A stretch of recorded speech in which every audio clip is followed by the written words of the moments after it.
উহুদের যুদ্ধের ভিতরে যেই সমস্ত কাফের বেঈমানগুলি মুসলমানদের হাতে নিহত হয়েছিল, এই মুসলমানদের হাতে নিহত কাফেরদের আত্মীয় স্বজনগুলি প্রতিশোধ নেওয়ার জন্য তাদের হৃদয়ে দাউ দাউ করে আগুন জ্বলতে লাগলো। প্রতিশোধের আগুন দাউ দাউ করে জ্বলতে লাগলো। এই কাফেরদের ভিতরে একজনের নাম ছিল সুলাফা। সুলাফা নামক জালিমের দুইটা পুত্রকে নবীজির জলিলুল কদর সাহাবী হযরতে আসিম রাদিয়াল্লাহু তাআলা আনহু হত্যা করেছিলেন, জাহান্নামে পাঠিয়ে দিয়েছিলেন। যার কারণে সুলাফা মক্কার ভিতরে দাঁড়িয়ে ঘোষণা দিলেন, আসিম রাদিয়াল্লাহু তাআলা আনহুকে আমার কাছে হাজির করতে পারে, জীবিত হোক আর মৃতই হোক, আমি তাকে 100 উট পুরস্কার দিব এবং আমি আসিম রাদিয়াল্লাহু তাআলা আনহুর মাথার খুলি দিয়ে শরাব পান করব। যুবক ভাইয়েরা আমার, নবীজির এই সাহাবী আসিম রাদিয়াল্লাহু তাআলা আনহু আছেন নবীজির দরবারে মদিনার ভিতরে। খুব ভালো করে বুঝবেন ভাই, আসিম রাদিয়াল্লাহু তাআলা আনহু আল্লাহর পয়গম্বরের এমন একজন সাহাবী ছিলেন যিনি ছিলেন আলেম সাহাবী। শুধু আলেম সাহাবী নয়, নবীজির দরবারে এমন একজন সাহাবী ছিলেন, তিনি একজন বক্তা সাহাবী ছিলেন। অত্যন্ত সুন্দর করে ইখলাসের সাথে বয়ান করতে পারতেন। এত সুন্দর বয়ান ছিল যে এলাকার মানুষগুলি বয়ানের প্রতি মুগ্ধ হয়ে যেত, প্রেমে পড়ে যেত। সাহাবায়ে কেরাম চাতক পাখির মতো চেয়েছে হযরতে আসিম রাদিয়াল্লাহু তাআলা আনহুর বয়ান শুনতেন। সে আসিম রাদিয়াল্লাহু তাআলা আনহু আছেন মদিনার ভিতরে রহমতে আলমের দরবারে, আর মক্কার জমিনের ভিতরে দাঁড়িয়ে সুলাফা ঘোষণা দিলেন, কেউ যদি আসিম রাদিয়াল্লাহু তাআলা আনহুকে আমার কাছে ধরিয়ে দিতে পারে, আমি তারে 100 উট পুরস্কারে পুরস্কৃত করব, আর আমি আসিম রাদিয়াল্লাহু তাআলা আনহুর মাথার খুলি দিয়ে শরাব পান করব। যুবক ভাইরা আমার, লোভে পড়ে গেল সুফিয়ান ইবনে খালেদ। ফন্দি করলেন, প্ল্যানিং শুরু করলেন, কয়েকজনকে মদিনার ভিতরে পাঠিয়ে দিলেন। তারা এসে নবীজির দরবারে বসলেন, ডাক দিয়া বলে, ইয়া রাসূলুল্লাহ, আমরা মুসলমান হয়ে গেছি, মুসলমান হয়েছি। নবী আমার তাদের কথা বিশ্বাস করে নিলেন। তারা ডাক দিয়া বলে, ইয়া রাসূলুল্লাহ, ইয়া হাবিবাল্লাহ, ওগো পয়গম্বর, আমরা তো ইসলাম কবুল করে নিয়েছি, আমাদের দ্বীনের তালিম আর তাবলীগের জন্য কয়েকজন আলেম সাহাবী দরকার। তারা প্ল্যানিং করলেন, আলেম সাহাবী যদি চাই তাহলে আসিম রাদিয়াল্লাহু তাআলা আনহুকে আল্লাহর পয়গম্বর দিবেন। যার কারণে তারা আলেম সাহাবী চেয়ে বসলেন। নবীজি আমার তাদের কথা বিশ্বাস করলেন, বাছাই করে করে 10 জন সাহাবী তাদের সাথে পাঠিয়ে দিলেন। যুবক ভাইরা আমার, কিন্তু তারা যে সাফের মুসলিম নয়, বর্তমান সমাজের ভিতরে এক ধরনের নাম কেওয়াস্তে মুসলমান বসবাস করে, তারা প্রকৃত মুসলমান নয়, বরং মুসলমানের শত্রু। তারা 1 নম্বরের মুনাফিক, মুসলমানদের শত্রু। ঠিক কিনা বলেন? যুবক ভাইরা আমার, সাহাবায়ে কেরাম কিছু দূর যাওয়ার পরে বুঝতে পারলেন এরা আল্লাহর পয়গম্বরের সাথে মিথ্যা কথা বলেছে, বিশ্বাসঘাতকতা করেছে। সাহাবায়ে কেরাম বেগতিক অবস্থা, বেগতিক দেখে পাহাড়ের চূড়ার উপরে উঠলেন। কাফের বেঈমানগুলি পুরা পাহাড়টা আরো ঘেরাও করে নিলেন। 200 জন আরো কাফের বেঈমানদেরকে সেই জায়গার ভিতরে ডেকে নিয়ে আসলেন। পুরা পাহাড়টারে ঘেরাও করে ফেললেন। পাহাড়ের উপরে উঠলেন সাহাবায়ে কেরাম 10 জন সাহাবী। হযরতে আসিম রাদিয়াল্লাহু তাআলা আনহু পাহাড়ের উপরে উঠে সাহাবায়ে কেরামদেরকে ডাক দিয়া বললেন, ও গো আল্লাহর পয়গম্বরের সাহাবায়ে কেরাম, শুনে রাখো, আমাদের কোনো ভয় নাই, কোনো দুঃখ নাই, টেনশনও নাই, চিন্তাও নাই। আমরা তো এক আল্লাহ পাকের বান্দা, রহমতে আলম মুহাম্মাদুর রাসূলুল্লাহ সাল্লাল্লাহু আলাইহি ওয়াসাল্লাম আমাদের আদর্শ।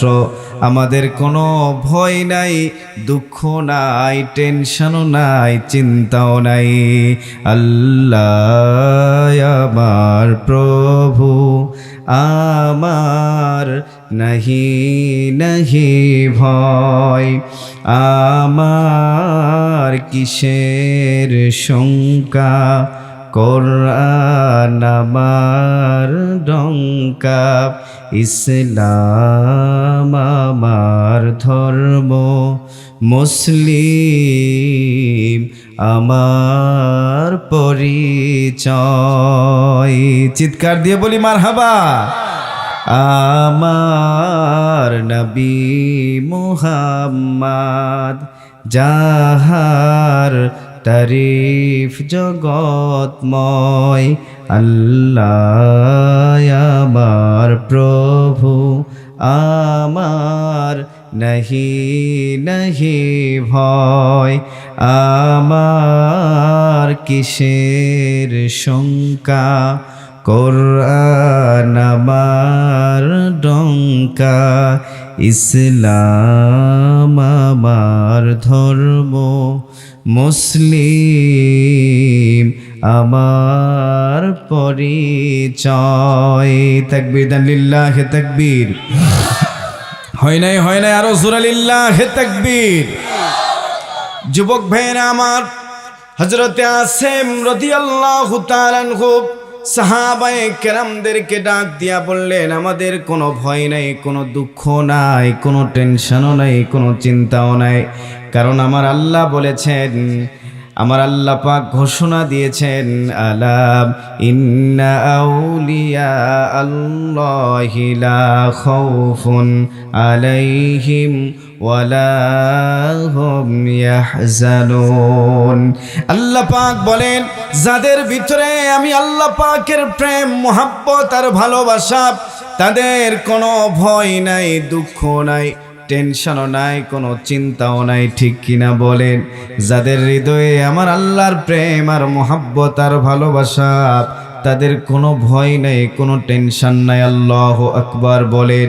এ যুবক ভাই, সাহাবায়ে কেরাম রাদিয়াল্লাহু তাআলা আনহুম আজমাইন, হযরতে আসিম রাদিয়াল্লাহু তাআলা আনহু ওই সমস্ত সাথীদেরকে ডাক দিয়া বললেন, আমরা কাফের বেঈমানদের কথা শুনব না। তারা যে আমাদেরকে মিথ্যা কথা বলেছে, প্রিয় নবীজির কাছে মিথ্যা কথা বলেছে, এখনো পর্যন্ত মিথ্যার উপরে আছে। তারা যে মিথ্যা কথা বলে আমাদেরকে উপর থেকে ডাকতেছেন, আমরা তাদের কথা শুনব না, তাদের কথায় কোনো কান দিব না। যারা রহমতে আলমের সাথে মিথ্যা কথা বলেছে, তারা আবার আমাদের সাথেও মিথ্যা কথা বলতেছে। তারা বিশ্বাসঘাতকতা করবে, এটাই স্বাভাবিক। তাদের পিছনে পড়ে কোনো লাভ নেই। সাহাবায়ে কেরাম পরামর্শ করলেন। হযরতে আসিম রাদিয়াল্লাহু তাআলা আনহু বললেন, আমরা যুদ্ধ করব, শিয়ালের মতো 1000 বছর বেঁচে না থেকে সিংহের মতো 1 ঘন্টা বেঁচে থাকবো। ঠিক কিনা বলেন? হযরতে আসিম রাদিয়াল্লাহু তাআলা আনহু সাহাবায়ে কেরামদেরকে ডাক দিয়া বললেন, আমরা যুদ্ধ করব, যদি বেঁচে থাকি তো গাজী হইয়া রাসূলের দরবারে ফিরে যাব, আর যদি শাহাদত বরণ করি তো জান্নাতি মেহমান হয়ে যাব। 7 জন সাহাবী যুদ্ধের প্রস্তুতি নিয়ে নিচে নামলেন। এ যুবক ভাই, খুব ভালো করে বুঝবেন, ইসলাম এত সহজে আমাদের কাছে আসে নাই। কোনো অন্যায় করে নাই, কোনো অপরাধ করে নাই, শুধুমাত্র কেবলমাত্র ইসলাম কবুল করে নিয়েছিল, এটাই অপরাধ। আর এই অপরাধের কারণে কাফের বেঈমানগুলি তাদেরকে এমন শাস্তি দিতেছেন। হযরতে আসিম রাদিয়াল্লাহু তাআলা আনহু পাহাড়ের উপর থেকে 1 পা 2 পা করে নিচে নামলেন। 7 জন সাহাবী নিচে নামলেন। আসিম রাদিয়াল্লাহু তাআলা আনহু যুদ্ধ শুরু করে দিলেন। কাফের বেঈমানগুলি প্রথম দিকে ঢাল, এরপরে তলোয়ার, এরপরে তীর দিয়ে যখন আঘাত শুরু করলেন, কতক্ষণ আর যুদ্ধ করবে রে ভাই। অনেকগুলি কাফেরদের সামনে এক পর্যায়ে এক এক করে সমস্ত সাহাবীরা যখন শহীদ হয়ে গেলেন, হযরতে আসিম রাদিয়াল্লাহু তাআলা আনহু শহীদ হওয়ার সময় আসমানের মালিক আল্লাহকে ডাক দিয়া বলে, রব্বুল আলামিন, আয় আল্লাহ, তোমার রাস্তায় আমার মাথা কাটা যাইতেছে, রব্বুল আলামিন তুমি আমার মাথাটারে হেফাজত করো আল্লাহ।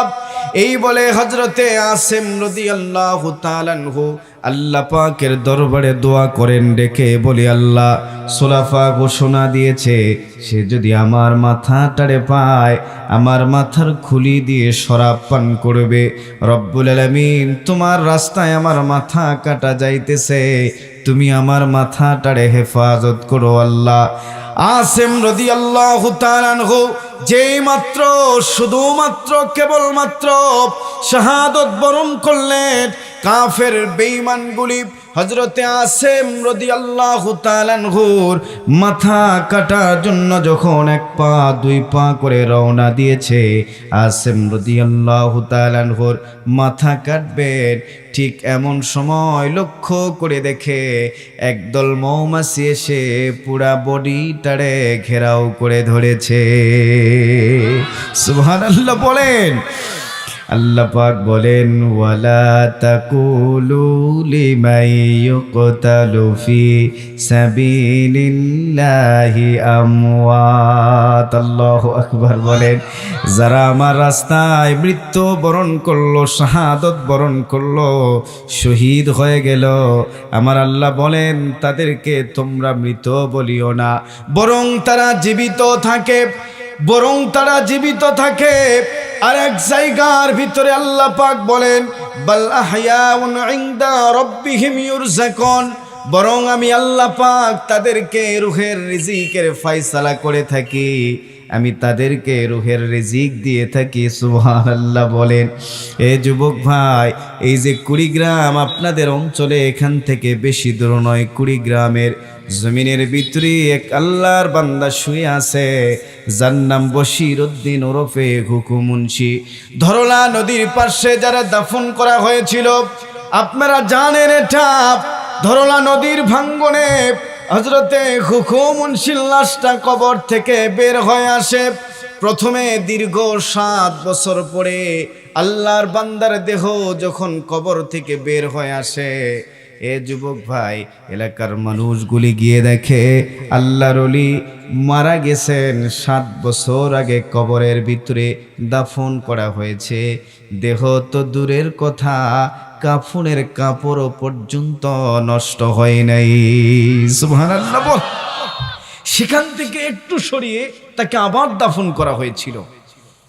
দীর্ঘ কয়েক বছর পরে আবার নদীর ভাঙ্গনে ওনার দেহটা আবার কবর থেকে বের হয়ে আসলো। নদীর যা দাপট, নদীর দাপট নাই, এদিকে কি বন্যা হয়? আমি তো বন্যা দেখি নাই। এদিকে বন্যা হয়? আমার অঞ্চলে বন্যা হয়। নদী কার হুকুমে চলে বলেন? চিৎকার দিয়ে বলেন, নদী কার হুকুমে চলে? নদীর পাড়ে গিয়ে যদি বলেন, ভাঙিস না আর বাপের ভিটা বসত বাড়ি ঘর, নদী কি কথা শুনবে? চাঁদের হাসি ছিল আমার সোনার সংসারে, সেই হাসি তুই কাইরা নিলে ভাঙ্গা বারে বারে। ও তুই এই তো ভাঙলি গেল বছর, এই তো ভাঙলি গেল বছর, ধান কাউনের চর, ভাঙিস না আর বাপের ভিটা বসত বাড়ি ঘর। নদী কি কথা শুনবে? না রে মুসলমান, নদী আল্লাহর হুকুমে চলে, ঠিক কিনা বলেন? আমার আল্লাহ পাক যা বলেন সেইভাবেই চলে।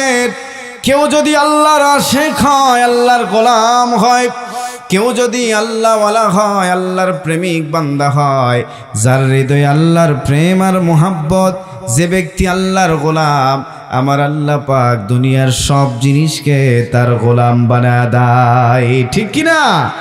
কেন হযরতে ওমর ফারুক রাদিয়াল্লাহু তাআলা আনহু মদিনার খেলাফতের মসনদে বসে আছেন, আমিরুল মুমিনিন সাহিবুর রায় ফারুক আজম হযরতে আল্লাহর পয়গম্বরের জলিলুল কদর সাহাবী ওমর রাদিয়াল্লাহু তাআলা আনহু মিশরের গভর্নর আমর ইবনুল আস চিঠি লিখলেন ওমরের কাছে, বললেন, আমিরুল মুমিনিন, দরিয়ার পানি শুকিয়ে যায়, এদের একটা রীতি প্রথা ছিল, কুসংস্কার ছিল, আমি করতে দেই নাই, বাধা প্রদান করেছি। নদীর পানি তো শুকিয়ে গিয়েছে, কি করা যেতে পারে? ফারুক আজম চিঠি লিখলেন, বললেন, এই চিঠি নিয়ে দরিয়ার কিনারায় দাঁড়িয়ে দরিয়ার ভিতরে চিঠি নিক্ষেপ করতে বলবা।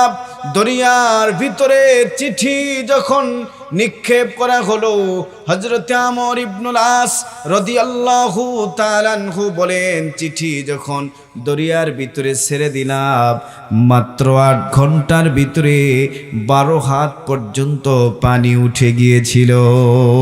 সুবহানাল্লাহ বলেন। গোলামি করতে হবে কার? চিৎকার দিয়ে বলেন, চিৎকার দিয়ে বলেন, গোলামি করব কার? গোলামি করব কার? জবান দিয়ে স্লোগান দিব কার? কোন নেতা নেত্রী এমপি মিনিস্টারের পক্ষে স্লোগান দিলে সওয়াব হবে কিনা জানা নাই। যদি জবান দিয়ে একটি বার যদি বলেন আল্লাহ, আসমানের মালিক খুশি হয়ে যাবে। যদি জবান দিয়ে একটি বার যদি বলা যায় সাল্লাল্লাহু আলাইহি ওয়াসাল্লাম, একদল ফেরেশতা ওই সাল্লাল্লাহু আলাইহি ওয়াসাল্লাম নবীজির দরবারে পৌঁছা দিবেন।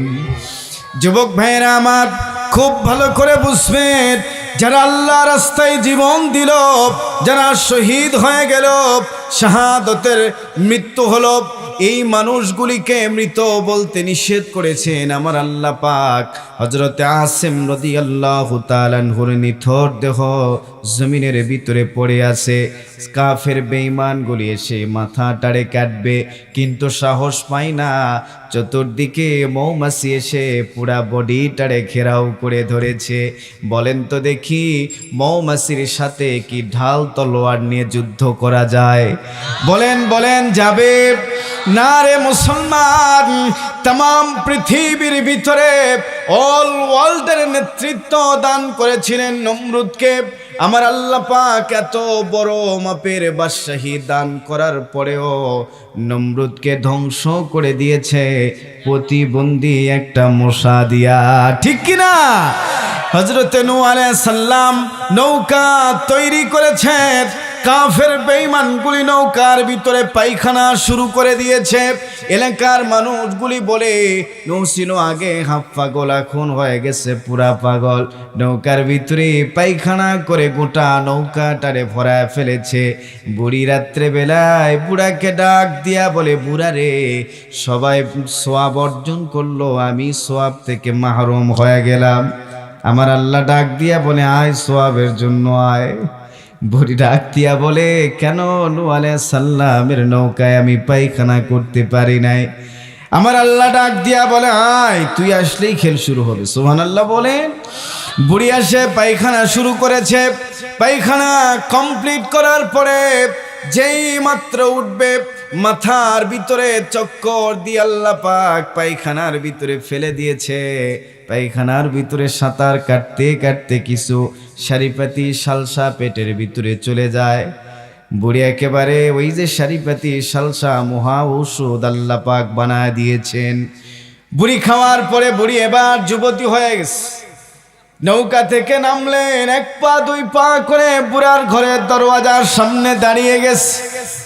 বুড়া ডাক দিয়া বলে, মা, এত সুন্দর তুমি রূপবতী সুন্দরী কন্যা আমার সামনে আমার দরওয়াজায় দাঁড়িয়ে গেল কেন? তোমার বাড়ি কোথায়? বুড়ি ডাক দিয়া বলে, বুড়া রে, ভালো করে কথা বল, কারে মা বলতেছিস? আমি তোর বউ। সুবহানাল্লাহ বলেন। বুড়া ডাক দিয়া বলে, কেমনে হইলি? বলে, বেশি কিছু নয়, নূহ আলাইহিস সালামের নৌকা আর পায়খানা এখন আর পায়খানা নাই, সারি পাতি সালসা হয়ে গেছে। যদি এক ঢুক খেতে পারিস তো জোয়ান হয়ে যাবি। সুবহানাল্লাহ বলেন। আমার আল্লাহ পারে না এমন কোনো কাজ নাই রে ভাই। বুড়া ডাক দেয়া বলে মহা বিপদের কথা, যার আশপাশ দিয়ে মানুষ যেতে পারে না, আমি কেমনে ওই সারিপাতি সালসা গ্রহণ করব? বুড়ি বলে তাহলে তালাক দে, সংসার তো তোর সাথে হবে না। আচ্ছা বুড়ার সাথে কি একেবারে সুরি সংসার হবে? বলেন। বুড়া মনে মনে ভাবতেছে যা হয় হোক রাতের ভিতরে কাজটা কমপ্লিট করতে হবে। খুব কষ্ট করে চলে আসছে, যেভাবেই হোক ভাই বড় কষ্ট করে এক ঢুক খেয়ে ফেলছে সারিপাতি সালসা, ঠিক কিনা বলেন? জোয়ান হয়ে গেছে, নওজোয়ান। এখানে অনেক বৃদ্ধ বাবাজিরা আছে, বাপজানেরা মনে মনে ভাবতেছে আরে যতই কষ্ট হোক ওইরকম যদি পাইতাম খেয়ে আবার জোয়ান হয়ে যেতাম। যুবক ভাইরা আমার, বুড়ার বুড়ি একজন যুবতী আর একজন নওজোয়ান হয়ে গেল। কিছু খবর আছে যেই খবরগুলি বাতাসের আগে দৌড়ায়, ঠিক কিনা বলেন? এলাকার ভিতরে এলান হয়ে গেল বুড়া জোয়ান যুবতী হয়ে গেছে। কেমনে হইতে পারল? ওই এলাকার ভিতরে কিছু নেতা ছিল যারা মনে মনে চিন্তা ভাবনা করে দেখলো এখন তো আর এটা পায়খানা না, এখন মহা ঔষধ। তারা আবার জনগণের ওই সম্পদগুলি, ওটা আবার জনগণের সম্পদ, জনগণ খাইছে পায়খানা করছে, জনগণের সম্পদ না, সব তো জনগণের সম্পদ। দূর দূর দূরান্ত থেকে মানুষগুলি এসে পায়খানা নিতেছে, খাইতেছে, জোয়ান যুবতী হয়ে যাইতেছে। নেতৃস্থানীয় পর্যায়ের মানুষগুলি মনে মনে ভাবতে শুরু করলেন যদি এইভাবে পায়খানা খেতে শুরু করে পায়খানা তো শেষ হয়ে যাবে। ওরা আবার ওখান থেকে নিয়ে এসে ডামকে ডাম ফ্রিজিং করতে লাগলো, স্টক করে রাখতেছে, যদি আবার বুড়া হয় আবার খাবো, আবার জোয়ান হয়ে যাব। যুবক ভাইয়েরা আমার খুব ভালো করে বুঝবেন, অনেক দূর থেকে মানুষ নূহ পয়গম্বরের কাছে আসছে, ডাক দিয়া বলে ওগো পয়গম্বর নূহ আলাইহিস সালাম, ওগো পয়গম্বর আপনার নৌকার পায়খানা কোথায়? আমরা পায়খানা খাওয়ার জন্য এসেছি। নূহ আলাইহিস সালাম আল্লাহকে ডাক দিয়া বলে রব্বুল আলামিন কি দিয়ে তোমার শুকরিয়া আদায় করব রে মালিক, আমার জানা নাই। আয় আল্লাহ তোমার কি দিয়ে শুকরিয়া আদায় করব? তুমি যারা যারা পায়খানা করেছে আল্লাহ তুমি তাদেরকে খাওয়াইতেছো। আল্লাহ পায়খানা শেষ হয়ে গেছে, এখন কি করা যায়? আল্লাহ পাক ডাক দিয়া বলে নূহরে ওদেরকে বলে দাও তারা যদি নৌকা আটারে সুন্দর করে পরিষ্কার করে ধুয়ে খায়, আল্লাহ পাক বলেন আমি ওই রকমের শেফা দান করব। যুবক ভাইরা আমার, এক তাফসীরের ভিতরে এসেছে একবার নয় দুইবার নয়, দীর্ঘ 7 বার পর্যন্ত পায়খানাটারে ধুয়ে পরিষ্কার করে নিয়েছেন। সুবহানাল্লাহ বলেন। একবার নয় দুইবার নয় 7 বার পর্যন্ত পায়খানা পরিষ্কার করে ধুয়ে নিয়েছেন। এ যুবক ভাই, নূহ আলাইহিস সালামকে আল্লাহ পাক এত সম্মান দান করেছিলেন। 900 বছর 950 বছর পর্যন্ত দ্বীনের দাওয়াত দিয়েছেন পয়গম্বর, ঠিক কিনা বলেন? এ যুবক ভাই খুব ভালো করে বুঝবেন, तमाम পৃথিবীর ভিতরে বাতিল যতই বড় শক্তিশালী হোক না কেন, আমার আল্লাহ পাক ক্ষুদ্র জিনিস দিয়ে, দুর্বল জিনিস দিয়ে তাদেরকে ধ্বংস করে দিয়েছেন, নিঃশেষ করে দিয়েছেন। ওই যে আসেমের নিথুর দেহ জমিনের ভিতরে পড়ে আছে, মৌমাছি এসে পুরা বডিটারে ঘেরাও করে ফেলেছে। যুবক ভাইরা আমার কথাগুলি ভালো করে বুঝবেন। হযরতে আসেম রাদিয়াল্লাহু তাআলা আনহুর দেহ জমিনের ভিতরে পড়ে আছে। কাফের বেঈমানগুলি মনে মনে সিদ্ধান্ত গ্রহণ করলেন সকাল রাত যখন গভীর হয়ে যাবে, গভীর রাত্রিবেলায় এসে আমরা হযরতে আসেম রাদিয়াল্লাহু তাআলা আনহুর দেহ থেকে মাথা আলাদা করব, সুলাফার দরবারে পৌঁছে দিব, সুলাফা আমাদেরকে 100 উট পুরস্কার দিবে। এই সিদ্ধান্ত নিলেন। রাত গভীর হয়ে গেল, 1 পা 2 পা করে বের হইলেন হযরতে আসেম রাদিয়াল্লাহু তাআলা আনহুর মাথা কাটার জন্য। কিন্তু যুবক ভাই বলেন তো দিনের মালিক কে? রাতের মালিক কে? চিৎকার দিয়ে বলেন রাতের মালিক কে? এই রাতটা টেনে কিয়ামত পর্যন্ত যদি আমার আল্লাহ লম্বা করে দেয়, পৃথিবীর ভিতরে এমন কে আছে রাতের অন্ধকার সরিয়ে দিনের আলো নিয়ে এসে আমাদের রুজি রোজগারের ব্যবস্থা করে দিতে পারবে? কারো কি ক্ষমতা আছে? না রে মুসলমান, খুব ভালো করে বুঝবেন। রাত গভীর হয়ে গেল, কাফের বেঈমানগুলি যখন আস্তে আস্তে বের হইতে লাগলেন, আসমান থেকে এমন ভাবে বৃষ্টি নামতে শুরু করলো যে হযরতে আসিম রাদিয়াল্লাহু তাআলা আনহুর দেহ আমার আল্লাহ পাক বৃষ্টির পানির ভিতরে দিয়ে এমন ভাবে হেফাজত করলেন। পরের দিন তারা 100 নয় 1000 বার চেষ্টা করার পরেও হযরতে আসিম রাদিয়াল্লাহু তাআলা আনহুর দেহের খোঁজ পায় নাই। তারা বড় পেরেশানির ভিতরে পড়ে গেলেন। এত প্ল্যানিং করলাম, এত প্রোগ্রাম করলাম, এত বুদ্ধি করে আসিম রাদিয়াল্লাহু তাআলা আনহুর নিয়ে আসলাম মক্কার ভিতরে, কিন্তু আসিম রাদিয়াল্লাহু তাআলা আনহুর মাথা কেটে সোলাফার দরবারে পৌঁছা দিতে পারলাম না। কি করা যায় এখন? আমরা কি করব? ওই যে পাহাড়ের ভিতরে এখনো পর্যন্ত 3 জন সাহাবী আছেন। একজন ছিলেন হযরতে আব্দুল্লাহ ইবনে তারেক রাদিয়াল্লাহু তাআলা আনহু, নাম্বার 2 দ্বিতীয় নাম্বার হযরতে যায়েদ ইবনে দাসিনা রাদিয়াল্লাহু তাআলা আনহু, নাম্বার 3 তৃতীয় নাম্বার, যার কথা সহিহ বুখারীর কিতাবুল মাগাজির ভিতরে এসেছে, নবীজির জলিলুল কদর সাহাবী হযরতে খুবাইব রাদিয়াল্লাহু তাআলা আনহু। যুবক ভাইরা আমার, কাফের বেঈমানগুলি নিচ থেকে তাদেরকে ডাক দিয়া বললেন, তোমরা নিচে নামো, আমরা তোমাদের উপরে জুলুম করব না, নির্যাতন করব না। সাহাবায়ে কেরাম বিশ্বাস করে নিলেন। 1 পা 2 পা করে যখন নিচে নামলেন, কাফের বেঈমানগুলি তাদের উপরে অতর্কিত হামলা শুরু করে দিল। 2 জন সাহাবীকে শহীদ করে দিলেন। খুবাইব রাদিয়াল্লাহু তাআলা আনহুকে হুযাইর ইবনে আবির বাবাকে হত্যা করার কারণে খুবাইবকে 100 উটের বিনিময়ে ক্রয় করে নিল, জেলখানার ভিতরে বন্দী করে রাখলো। খুবাইবকে যেই ঘরের ভিতরে বন্দী করে রাখা হয়েছিল, ওই ঘরের চতুর্দিকে জানালা দরওয়াজাগুলি বন্ধ ছিল। সিদ্ধান্ত নেওয়া হলো 10 দিন অথবা 7 দিন আমরা খুবাইবকে কোনো খাবারও দিব না, কোনো পানিও দিব না, যতক্ষণ না পর্যন্ত খুবাইব ইসলাম ছেড়ে দিতেছে। যদি খুবাইব ইসলামটারে ছেড়ে দেয়, আমরা খুবাইবকে ইজ্জতের সাথে ছেড়ে দিব, মুক্তি করে দিব। খুবাইবকে ঘরের ভিতরে বন্দি করে রাখা হলো, চতুর্দিকে বন্দি করে দরওয়াজা জানালাগুলি শক্ত করে মজবুতভাবে বন্দি করে রেখেছে। নবীজির জলিলুল কদর সাহাবীরে ভাই, ঘরের ভিতরে বন্দি অবস্থায় 3 দিন হয়ে গেল, কোনো খাবার দেয় নাই, কোনো পানীয় দেয় নাই। কাফের বেঈমানগুলি আস্তে করে দরওয়াজা খুললেন। 3 দিন পরে খুবাইবের ঘরের ভিতরে প্রবেশ করলেন। যেই ঘরের ভিতরে খুবাইব বন্দী ছিল, খুবাইবকে ডাক দিয়া বলে, খুবাইব রে, তোমার চেহারা তো শুকিয়ে শুটকি মাছের মতো হওয়ার কথা ছিল, কিন্তু তোমার চেহারার ভিতরে এত সুন্দর নূর চমকাইতেছে কেন?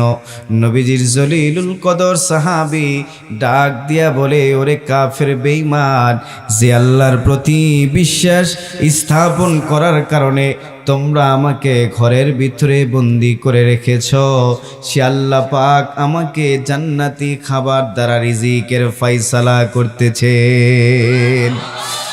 কাফের বেঈমানগুলি রেগে গেলেন, দরওয়াজা বন্ধ করে দিলেন, দ্রুত গতিতে বের হয়ে আসলেন। খুব ভালো করে বুঝবেন, আরো কয়েকদিন পার হয়ে গেল। ওই বাড়ির ভিতরে একজন মহিলা ছিল। এ যুবক ভাই, কথাগুলি দিল দিয়ে বুঝবেন ভাই। ওই বাড়ির ভিতরে একজন মহিলা ছিল। মহিলা মনে মনে সিদ্ধান্ত নিলেন, আমাদের বাড়ির ভিতরে কত সুন্দর করে খাবারের ব্যবস্থা হয়, আর ওই ঘরের ভিতরে নবীজির সাহাবী আমাদেরই ভাই খুবাইবকে বন্দি করে রাখা হয়েছে। না জানে খুবাইবের অবস্থা কি হইতেছে। আমরা তো অনেক সুন্দর সুন্দর খাবার খাইতেছি, মহিলা নরম হৃদয়ের মানুষ রে ভাই, এক পা দুই পা করে কাছে গেলেন, দরওয়াজা খুললেন, লক্ষ্য করে দেখি খুবাইবের সামনে আঙ্গুরের একটা সোফা ঝুলতেছে। এক একটা আঙ্গুর এত বড় যে একটা আঙ্গুর নিয়া মুখের ভিতরে দিলে পুরা মুখটা রসে ভরে যেত। খুবাইবকে ডাক দিয়া বলা হলো, খুবাইব তুমি আঙ্গুর কোথায় থেকে পেয়েছো? যেই সময় মক্কা মদিনার ভিতরে কোনো আঙ্গুরের সিজন নয়, তায়েফের ভিতরে আঙ্গুর পাওয়া যায় না, মক্কায় পাওয়া যায় না, মদিনার ভিতরে আঙ্গুর পাওয়া যায় না। কে তোমার আঙ্গুর দিয়েছে? ঘরের দরওয়াজা তো চতুর্দিকে বন্ধ করে রাখা হয়েছে, কে তোমার আঙ্গুরের ব্যবস্থা করে দিল? খুবাইব ডাক দিয়া বলে, বোন, যে আল্লাহর প্রতি বিশ্বাস স্থাপন করার কারণে তোমরা আমাকে ঘরের ভিতরে বন্দি করে রেখেছ, সে আল্লাহ পাক, সে আসমানের মালিক এই ঘরের ভিতরে সুন্দর করে জান্নাতি আঙ্গুর দ্বারা আমার রিজিকের ফয়সালা করতেছে। সুবহানাল্লাহ, আল্লাহু আকবার। যুবক ভাইরা আমার, রিজিকের মালিককে চিৎকার দিয়ে বলেন, রিজিকের মালিককে। রিজিকের মালিক আমার আল্লাহ। আমার আল্লাহ যদি রিজিক কাউকে দেয়, দুনিয়ার কোনো মানুষ নাই তার কাছ থেকে রিজিক কেড়ে নিতে পারে, ঠিক কিনা বলেন? যদি আমার আল্লাহ কারো কাছ থেকে রিজিক কেড়ে নেয়, দুনিয়ার কোনো মানুষ নাই তারে রিজিক দিতে পারে। রিজিকের মালিক আমার আল্লাহ। চিৎকার দিয়ে বলেন, রিজিকের মালিককে। বলেন বলেন, হয় নাই কে? এ যুবক ভাই, আরো জোরে বলেন, রিজিকের মালিক কে? রিজিকের মালিক আমার আল্লাহ। আমার আল্লাহ রিজিকের মালিক। এটা মন থেকে বললেন না অন্তর থেকে বললেন? চিৎকার দিয়ে বলেন, মন থেকে বললেন না অন্তর থেকে বললেন? অন্তর থেকেই যদি হয় তাহলে আমরা কেন সুদ খাই, কেন আমরা ঘুষ খাই, কেন আমরা অন্যের জমির আল ঠেলি, কেন আমরা মিথ্যা কথা বলে মিথ্যা মামলা দিয়ে মানুষের জমি অন্যায়ভাবে দখল করার চেষ্টা করি, কেন আমরা এতিমের সম্পদগুলি লুণ্ঠন, এতিমের সম্পদগুলি আত্মসাৎ করার চেষ্টা করি? রিজিকের মালিক তো আল্লাহ, কেন আমরা সুদ খাবো বলেন? সুদ খাওয়ার কি দরকার আছে? অন্যের জমির আল ঠেলার কি দরকার আছে বলেন তো? ঘুষ খাওয়ার কি দরকার আছে বলেন? বলেন, দুর্নীতি করার দরকার আছে? জনগণের সম্পদ আত্মসাৎ করার কি দরকার আছে? না রে মুসলমান, রিজিকের মালিক তো আমার আল্লাহ। আমার আল্লাহ বন্দি ঘরের ভিতরে খুবাইবকে যদি খাবারের ব্যবস্থা করে দিতে পারে, এ যুবক ভাই, তুমি যদি তোমার হৃদয়ের ভিতরে যদি এটা মনে করতে পারো রিজিকের মালিক আল্লাহ, এই নিয়ত যদি করতে পারো, খুলুসে জমিনের ভিতরে যদি রিজিকের জন্য যদি বের হতে পারো, হালাল পন্থায় যদি চেষ্টা করো, আমার আল্লাহ চাইলে এত রিজিক দিবে রে ভাই। রিজিকের কারণে দুনিয়ার কোনো মানুষের কাছে কখনো কোনো দিন হাত বাড়াইতে হবে না, ঠিক কিনা বলেন? নবীজি বলেছেন, কেউ যদি মাগরিবের পরে সূরাতুল ওয়াকিয়া যদি তেলাওয়াত করে, নবী আমার বলেছেন আল্লাহ পাক তারে এত বেশি পরিমাণে সম্পদ দান করবে যে সম্পদের কারণে দুনিয়ার কোনো মানুষের কাছে হাত বাড়াইতে হবে না। সুবহানাল্লাহ বলেন। কেউ যদি এশার পরে ফজরের পর যদি সূরা ইয়াসিন যদি তেলাওয়াত করে, নবী আমার বলেছেন সূরা ইয়াসিন পড়ে জমিনের ভিতরে পা রাখলে জমিন তার জন্য মাগফিরাত কামনা করেন। মাগরিবের পরে সূরাতুল ওয়াকিয়া, এশার ফজরের পরে সূরাতুল ইয়াসিন, মনে থাকবে না ইনশাআল্লাহ? এ যুবক ভাই, আমল করবেন।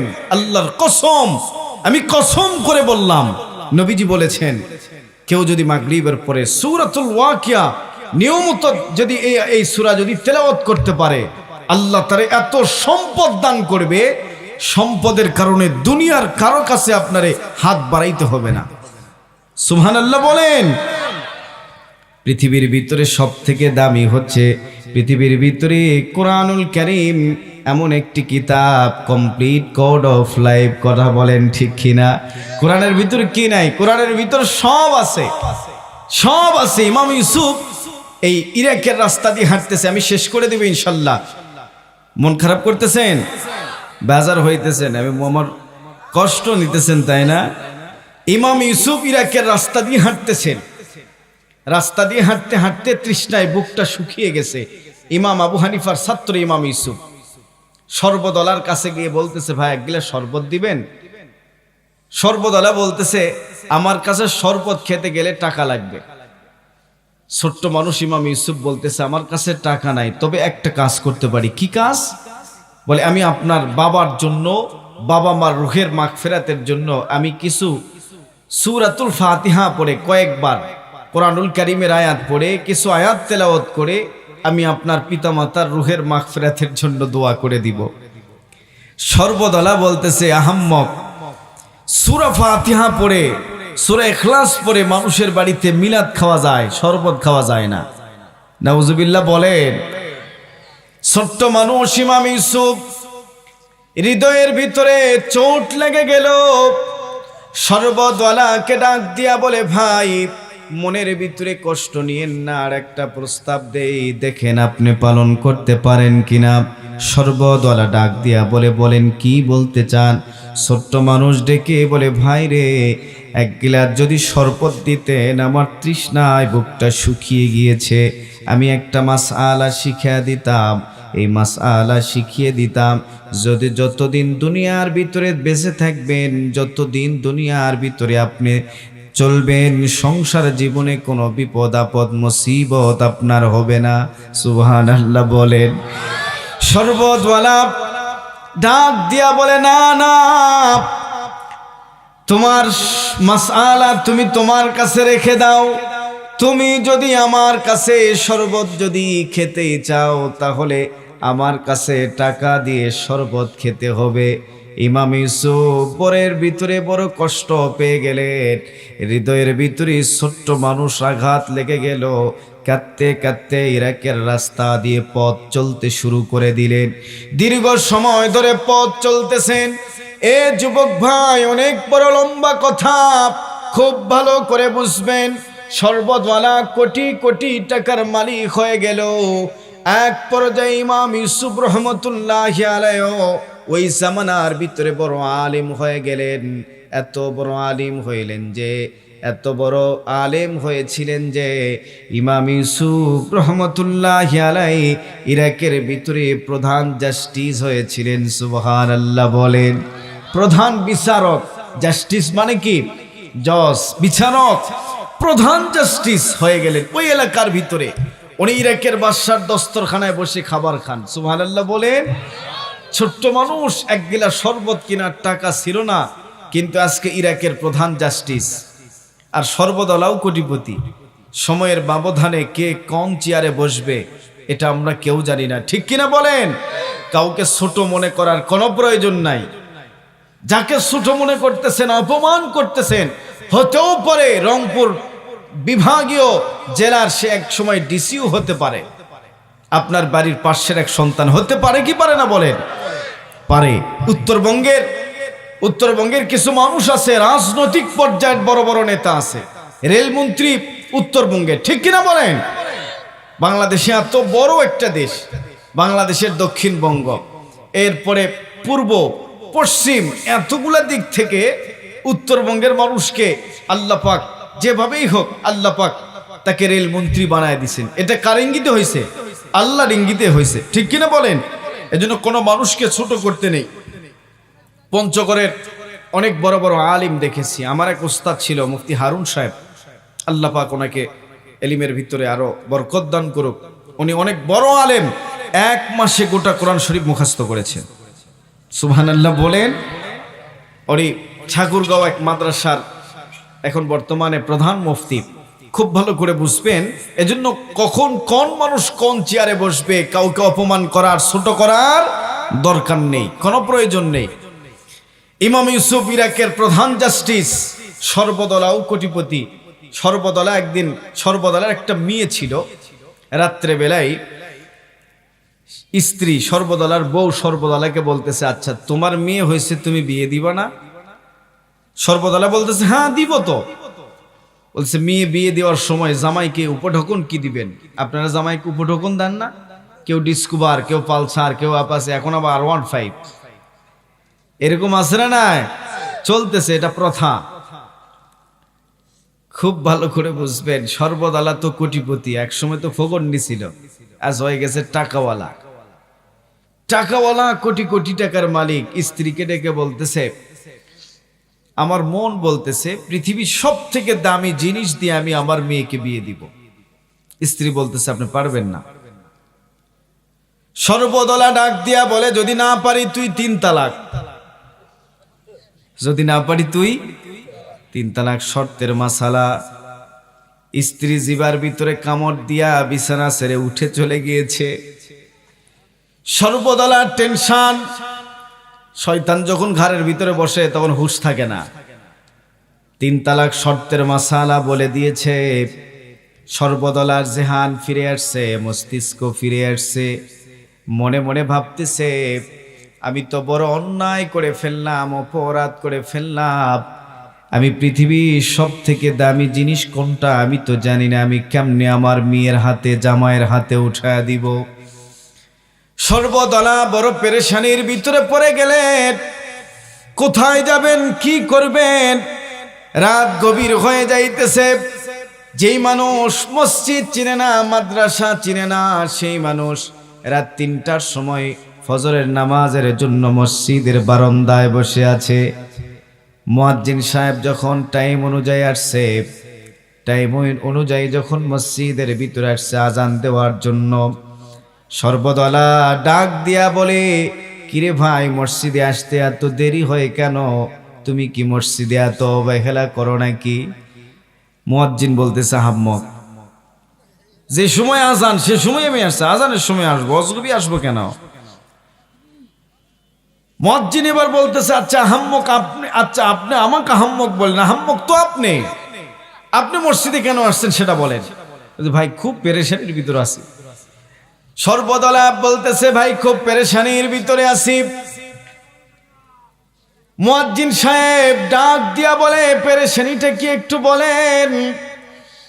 সর্বদলা ডাক দিয়া বলে, ভাই পেরেশানি হচ্ছে, রাতের বেলা স্ত্রীকে ডাক দিয়া বলেছি, তুমি যদি এইভাবে বলতে পারো, তুমি যদি এইভাবে বলেছ, আমি যদি পৃথিবীর সব থেকে দামি জিনিস দিয়ে মেয়ে যদি বিয়ে দিতে না পারি, তাহলে তুই 3 তালাক। স্ত্রী তো আমার উপরে অভিমান করে উঠে গিয়েছে। দীর্ঘদিনের সংসার, দুঃখের সাথী আর সুখের সাথী, কেমনে আমি আমার স্ত্রীকে তালাক দেই বলো? আমি বড় বিপদের ভিতরে পড়ে গিয়েছি। কি করা যায়, কোথায় যাব, কি করব?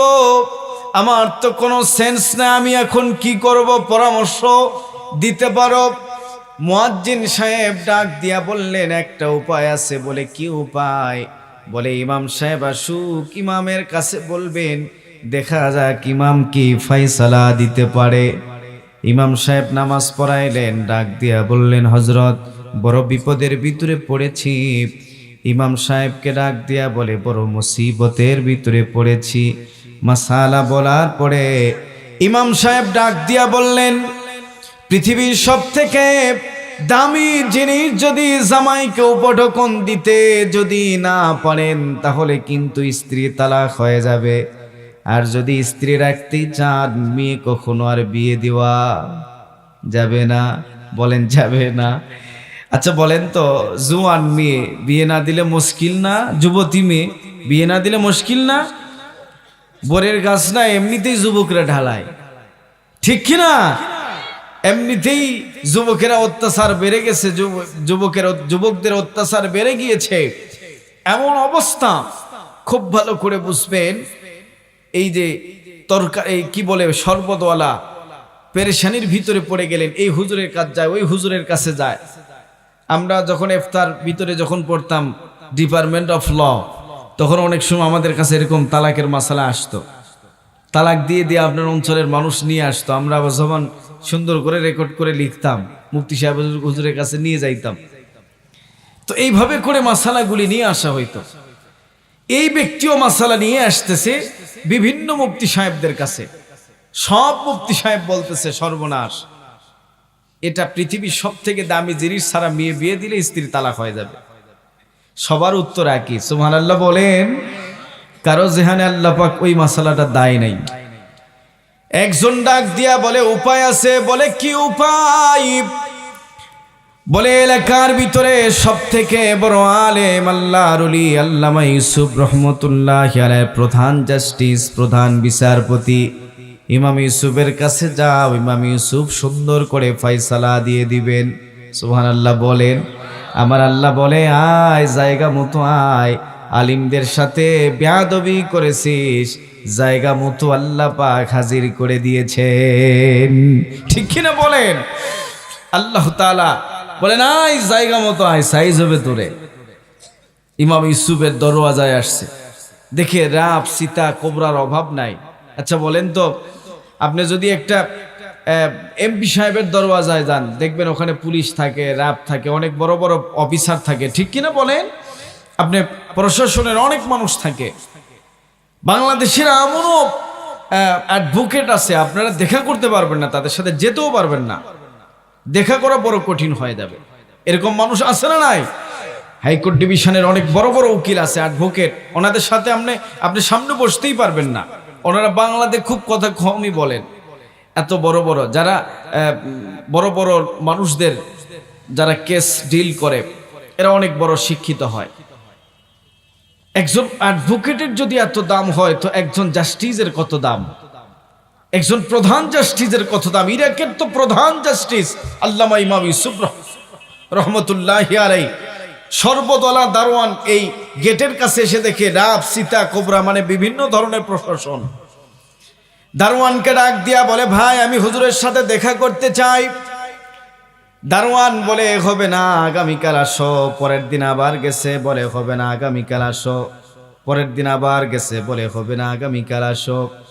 এইভাবে করে একদিন নয়, 2 দিন নয়, দীর্ঘ 40 দিন পর্যন্ত দরওয়াজার সামনে দাঁড়িয়েছে। দারোয়ান দূর দূর করে তাড়িয়ে দিতেছে। দারোয়ানের হৃদয়ের ভিতরে দয়ার সঞ্চার হলো। 1 পা 2 পা করে দারোয়ান ভিতরে প্রবেশ করলেন। ইমাম ইউসুফ রহমতুল্লাহি আলাইহির কাছে বসে ডাক দিয়া বললেন, হযরত, একজন ব্যক্তি দীর্ঘ 40 দিন পর্যন্ত আপনার সাথে দেখা করার জন্য আসতেছে, পেরেশানি হয়ে আসতেছে। আমি বারবার তারে দূর দূর করে তাড়িয়ে দিয়েছি। ইমাম ইউসুফ রেগে গেলেন, কেন তুমি এই কাজ করেছ? সে তো কোরআন এবং হাদিসের মাসআলা জানার জন্য এসেছে, কেন তুমি তাড়িয়ে দিয়েছ? অন্যায় করেছো, ভুল করেছো, আমার কাছে নিয়ে আসো, দেখি সে আমার কাছে কি বলতে চায়। যুবক ভাইয়েরা আমার, সর্বদওয়ালাকে নিয়ে আসা হলো। জগৎ বিখ্যাত আলেম, জামানার শ্রেষ্ঠ আলেম হযরত ইমাম ইউসুফ রহমতুল্লাহি আলাইহির কাছে। ইমাম ইউসুফ রহমতুল্লাহি আলাইহির কাছে এসে ডাক দিয়া বলে, হুজুর, আমি বড় বিপদের ভিতরে পড়েছি। হুজুর ভালো করে লক্ষ্য করে দেখে, এটাই সেই ব্যক্তি যে রাস্তার পাশে বেলের শরবত বিক্রি করত। সুবহানাল্লাহ বলেন। জেহানা তো পরিষ্কার ছিল, যে সুতীক্ষ্ণ জ্ঞানের অধিকারী ছিলেন। সর্বদলার দিকে দেখেই চিনতে পারছেন, এটাই তো সেই সর্বদলা যে আমার শরবত দেয় নাই। উনি বললেন, মনে মনে মুস্কি মুস্কি হাসতেছেন, যাক, আজকে তোরে আমি জায়গা মতো পাইছি। সুবহানাল্লাহ বলেন। ইমাম ইউসুফ ডেকে বলে, কি বলো, কি পরামর্শ বা কি বিষয়? বলে, হুজুর, এই ব্যাপার। ইমাম ইউসুফ বললেন, আমার কাছে মাসালার উত্তর আছে। স্ত্রীও তালাক হবে না, মেয়েরও বিয়ে হবে। সুবহানাল্লাহ বলেন। তবে এই মাসালার উত্তর নিতে গেলে 40,000 দিরহাম লাগবে। কত দিরহাম? বলেন বলেন। 40,000 দিরহাম দিতে হবে। যদি পারো তবে আমার কাছে আসো, নয়তো আসার দরকার নেই। বিপদের ভিতরে পড়ে গেলেন। 40,000 দিরহাম, এটা কি কম কথা? কেন 40,000 দিরহাম চাইলেন? এর পিছনে কারণ আছে না নাই? কারণ কোরআন হাদিসের দাম তার কাছে ছিল না। মাসালার দাম তার কাছে ছিল না, যার কারণেই তিনি চেয়েছিলেন 40,000 দিরহাম দিতে হবে। যুবক ভাইরা আমার খুব ভালো করে বুঝবেন ভাই, এ যুবক ভাই কথাগুলি দিল দিয়ে বোঝার চেষ্টা করবেন। সর্বদ্বারা চলে আসলেন রাত্রে বেলা, স্ত্রীকে ডাক দিয়া বলে বিবিরে উপায় বের হয়েছে। বলে কি উপায়? বলে মাসালার উত্তর দিবেন। এদেশের সব থেকে বড় আলেম হযরত ইমাম ইউসুফ রহমতুল্লাহি আলাইহি মাসালা দিতে চেয়েছেন, মেয়ে বিয়ে হবে কিন্তু তুমি তালাক হবা না। আল্লাহু আকবার বলেন। যুবক ভাইরা আমার, হযরত ইমাম ইউসুফ রহমতুল্লাহি আলাইহি বললেন তুমি 40,000 দিরহাম নিয়ে আসতে হবে। সর্বদলাও বললেন, ইমাম ইউসুফ বলেছেন 40,000 স্বর্ণের দিরহাম দিতে হবে। 40,000 দিরহাম দিতে হবে, এর পারিশ্রমিক মানে মাসালার ফি দিতে হবে 40,000 দিরহাম। স্ত্রী বলে সর্বনাশ, 40,000 দিরহাম দিয়ে যদি মাসালা নাও তাহলে আবার মেয়ের জামাইয়ের জন্য ওটা যে কিনবে ওটার দাম কত? বড় মুসিবত। সর্বদলা বলতেছে আগে জানি, আগে তারপরে দেখা যাবে কি হয়, ধার দানা করে যেভাবেই হোক কিনতে হবে, মেয়ে তো একটাই, বিয়ে দিতে হবে। 40,000 দিরহাম নিয়ে চলে আসছে হুজুরের দরওয়াজার ভিতরে। হুজুর অপেক্ষায় আছেন, মুস্কি মুস্কি হাসতেছে। 40,000 দিরহাম অনেকগুলি টাকা, স্বর্ণের টাকা নিয়ে আসছে, টেবিলের ভিতরে জমা দিয়েছেন। ডাক দিয়া বলে এখন একটা কথা বলতে চাই। সর্বদলা বলে কি বলবেন হযরত? তাড়াতাড়ি বলেন। হুজুর বললেন এই জায়গার ভিতরে কতগুলি দিরহাম নিয়ে আসছো? বলে 40,000 দিরহাম নিয়ে আসছি। 40,000 দিরহাম তো আছে? বলে হ্যাঁ 40,000ই দিরহামই আছে, আমি গুনে গুনে নিয়ে এসেছি। হুজুর বললেন একটা কথা, অনেক দিন আগের কথা আমার মনে পড়ে গেল। রাস্তার পাশে বসে এক ব্যক্তি শরবত বিক্রি করত, আপনি বলেন তো সেই ব্যক্তি কি আপনি? সর্বদনা বলে হ্যাঁ আমি সেই ব্যক্তি। আপনি কি শরবত বিক্রি করেছেন? বলে হ্যাঁ আমি শরবতের ব্যাপারে শরবত বিক্রি করতাম। ছোট্ট মানুষ ডাক দিয়া বলে হযরত ইমাম ইউসুফ রহমতুল্লাহি আলাইহি বলেন সেই সময়ের একটা কথা আমার মনে পড়ে গেল।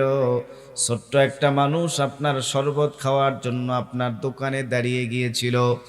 সর্বদলা বলে হ্যাঁ দাঁড়াইছিল। সর্বদলা একটু মানে ধীরে ধীরে কথা বলতেছেন, হ্যাঁ দাঁড়াইছিল। আপনি কেমনে জানতে পারলেন? ছোট্ট মানুষ ইমাম ইউসুফ রহমতুল্লাহি আলাইহি বলে আমি ওই ছোট্ট মানুষ হযরত ইমাম ইউসুফ। আল্লাহু আকবার বলেন।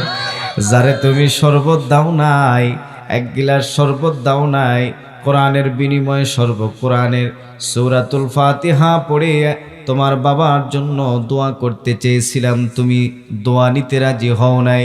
মাসালা বলতে চেয়েছিলাম তাও রাজি হও নাই। আজকে 40,000 তুমি দিরহাম নিয়ে আসছো মাসালা জানার জন্য। এটা তোমার পানিশমেন্ট, তোমার শাস্তি। তবে একটা কথা স্মরণ রেখো, যেই 40,000 দিরহাম নিয়ে আসছো মাসআলা জানার জন্য, সেই দিন দাঁড়িয়ে বলেছিলাম এক গিলাস শরবত যদি তুমি আমারে দিতে তাহলে একটা মাসআলা আমি বলে দিতাম, একটা মাসআলা বলতাম। ওই মাসআলা এক গিলাস শরবতের বিনিময়ে যেটা পাইতা সেটা আজকে 40,000 দিরহামের বিনিময়ে কিনতে হইতেছে। সুবহানাল্লাহ বলে। এই মাসআলার দাম এখন 40,000 দিরহাম। সর্বদলা মাথায় হাত দিয়ে বসে পড়ছে, সর্বনাশ, যদি আমি শুনতাম তো কতই না উপকার হতো। ডাক দিয়া বলে হযরত তাড়াতাড়ি বলেন। ইমাম ইউসুফ রহমতুল্লাহি আলাইহি বলেন, ইমাম ইউসুফ রহমতুল্লাহি আলাইহির চোখ থেকে পানিগুলো পড়তেছে। আল্লাহ পাকের শুকরিয়া আদায় করলেন। ডাক দিয়া বললেন যাও, তুমি যখন তোমার মেয়েকে বিয়ে দিবা বেশি কিছু দিতে হবে না, কমপ্লিট কোড অফ লাইফ, কালামে রব্বানি, আখিরি কালাম, দিন বদলের সনদ, কোরআনুল কারীম মেয়ের জামাইয়ের হাতে উঠায় দিবে। তোমার স্ত্রীও তালাক হবে না, তোমার মেয়ের বিয়েটাও সম্পন্ন হবে। কারণ পৃথিবীর ভিতরে কোরআনুল কারীমের থেকে এত দামি কিতাব, এত দামি জিনিস আর আল্লাহ পাক দুনিয়ার ভিতরে তৈরি করে নাই। সুবহানাল্লাহ বলেন। কোরআন तमाम পৃথিবীর ভিতরে শ্রেষ্ঠ কিতাব, ঠিক কিনা বলেন? এজন্য যুবক ভাইরা আমার, রিজিকের মালিক কে? চিৎকার দিয়ে বলেন, রিজিকের মালিক কে? রিজিকের মালিক হচ্ছে আমার আল্লাহ। মাগরিবের পরে সূরাতুল ওয়াকিয়ার আমল করব, ফজরের পরে সূরাতুল ইয়াসিনের আমল করব, প্রত্যেকটা শুক্রবার দিন সূরা কাহাফের উপরে আমল করব। রাজি আছি তো ইনশাআল্লাহ? বলেন রাজি আছি ইনশাআল্লাহ? রাজি আছি তো ইনশাআল্লাহ? আলহামদুলিল্লাহ। সম্মানিত সুধী, নবীজির কাছে সাহাবায়ে কেরাম উপস্থিত। নবীজি বললেন, দুইটা জিনিস আল্লাহ এবং রসুলের প্রতি ঈমান আনা। নাম্বার 2, দ্বিতীয় নাম্বার, জান এবং মাল আল্লাহ রাস্তায় কুরবানি করা। জান এবং মাল আল্লাহ রাস্তায় যদি কুরবানি করতে পারেন, আল্লাহ পাক এটার ভিতরে মঙ্গল রেখেছেন। আল্লাহ পাক দুনিয়াতেও কামিয়াবি দান করবেন, মরণের পরেও কামিয়াবি দান করবেন। দুনিয়ার ভিতরে সফলতা, মরণের পরও সফলতা দান করবেন। সুবহানাল্লাহ বলেন। মনে আছে আপনাদের, ওই যে আব্দুল্লাহ ইবনে সালাম নবীজির দরবারে উপস্থিত হইয়া নবীজিকে ডাক দিয়া বলে, ইয়া রাসূলুল্লাহ, ইয়া হাবিবাল্লাহ, কোন জিনিস আল্লাহ পাকের নিকট সবথেকে বেশি প্রিয়? মনে নেই আপনাদের? নবী আমার বলেছেন, তুমিনুনা বিল্লাহি ওয়া রাসূলিহি ওয়া তুজাহিদুনা ফি সাবিলিল্লাহি বিআমওয়ালিকুম ওয়া আনফুসিকুম যালিকুম খায়রুল লাকুম ইন কুনতুম তা'লামুন। আল্লাহু আকবার বলেন। তুমিনুনা বিল্লাহি, একটা আল্লাহ পাকের প্রতি বিশ্বাস স্থাপন করা। নাম্বার 2, নবীজির প্রতি বিশ্বাস স্থাপন করা। ও এরপরে বলেন, ওয়া তুজাহিদুনা ফি সাবিলিল্লাহি বিআমওয়ালিকুম ওয়া আনফুসিকুম, জান এবং মাল আল্লাহ রাস্তায় কুরবানি করা। এই দুইটা জিনিস যদি কেউ আল্লাহ রাস্তায় কুরবানি করতে পারে, মোট এই দুইটা জিনিস, একটা হলো আল্লাহ রসুলের প্রতি বিশ্বাস স্থাপন করা, নাম্বার 2 জান এবং মাল আল্লাহ রাস্তায় যদি কুরবানি করতে পারে, দুনিয়ার ভিতরে কামিয়াবি, মরণের পরও আল্লাহ পাক কামিয়াবি দান করবেন। সুবহানাল্লাহ বলেন। তাহলে কয়টা জিনিস? বলেন চিৎকার দিয়ে বলেন, কয়টা? 2টা। 1 নম্বর আল্লাহ রসুলের প্রতি বিশ্বাস স্থাপন করা, নাম্বার 2 জান এবং মাল, এই দুটা জিনিস আল্লাহ রাস্তায় কুরবানি করা। মনে থাকবে তো ইনশাল্লাহ? কালকে যদি কেউ জিজ্ঞেস করে, হুজুর কি ওয়াজ করছে, বলতে পারবেন না? আল্লাহ রসুলের প্রতি ঈমান আনা, নাম্বার 2 জান এবং মাল, এই দুটা জিনিস আল্লাহ রাস্তায় কুরবানি করা। আজকে আমরা সুখের কারণে মাল কামাই করি, আজকে আমরা সুখের কারণে মাল কামাই করতেছি, কোনটা হালাল কোনটা হারাম এগুলোর কোনো বাছ বিচার করি না, ঠিক কিনা বলেন? কোনো বাছ বিচার করতেছি? শান্তি দেওয়ার মালিক কে? চিৎকার দিয়ে বলেন, শান্তি দেওয়ার মালিক কে? অশান্তির কোপানলে মরিস না ধুকে ধুকে, আই তোরা দিকে দিকে ছুটে আয়। যতদিন দূরে রবে ততদিন পিছে যাবে, শান্তি আসিতে দুনিয়ায়। আল্লাহর বিধান ছাড়া অন্য কিছুতে আর, চিৎকার দিয়ে বলেন বিধান কার? আল্লাহর বিধান ছাড়া অন্য কিছুতে আর মানুষের শান্তি না মিলবে। সেদিন সবাই কোরআনী বিধান পেয়ে দুঃখ বেদনা ভুলবে। কোনো একদিন এদেশের আকাশে কালেমারি পতাকাই দুলবে, সেদিন সবাই কোরআনি বিধান পে দুঃখ বেদনা ভুলবে। একাকী রমণীরা নির্জন পথে যাবে, কোনো জন কটু কথা কবে না, কোনো জন পথে ঘাটে সম্পদের মোহে খুনার রাহাজানি হবে না।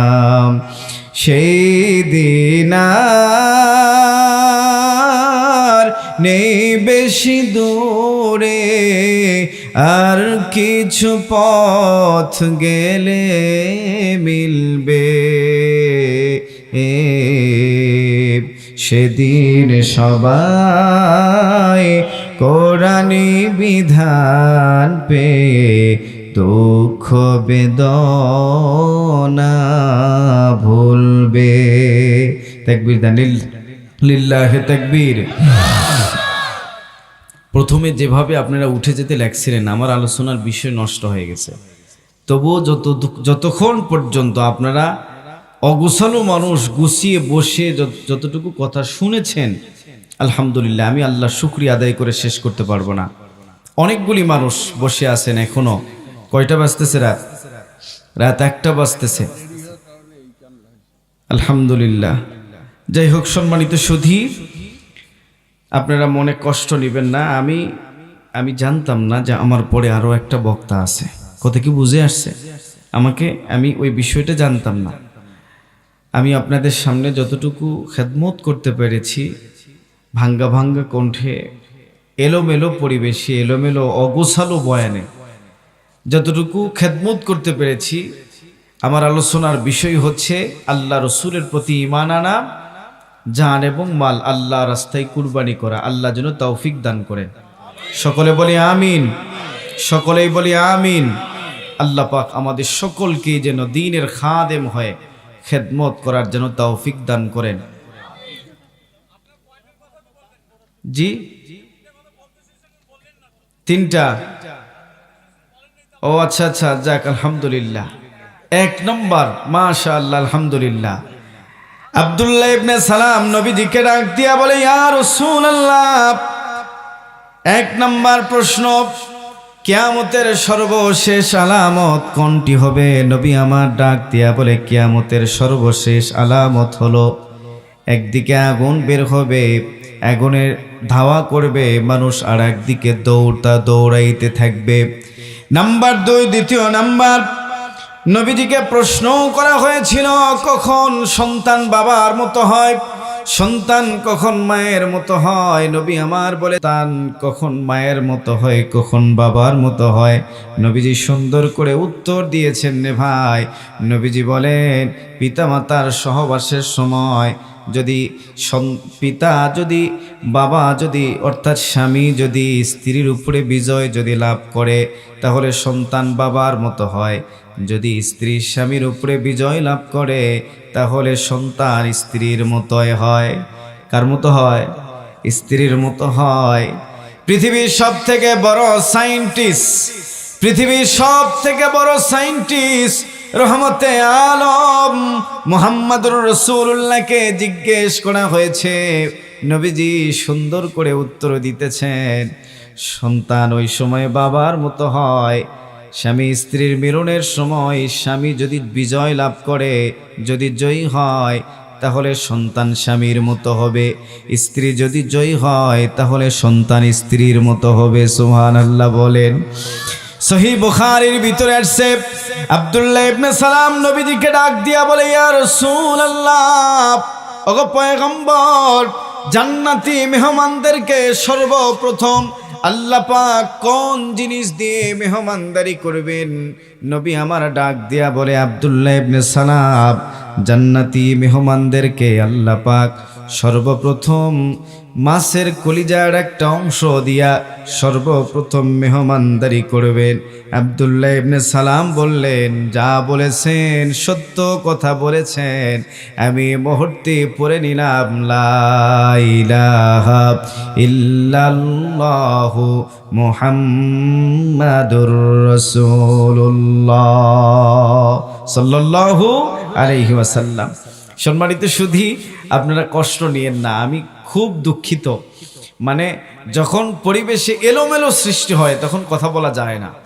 তবু আপনারা যারা বসেছেন ইখলাসের নিয়তে কথাগুলি শোনার চেষ্টা করেছেন, আমিও বলার চেষ্টা করেছি। আল্লাহ যেন আমাদের সকলকে এ কথাগুলির উপরে সুন্দরভাবে যেন আমল করার জন্য তৌফিক দান করেন। ও আখিরি দাওয়ানা আলহামদুলিল্লাহি রাব্বিল আলামিন। সবাই আমরা ইস্তেগফার পড়ে নিই। আস্তাগফিরুল্লাহ।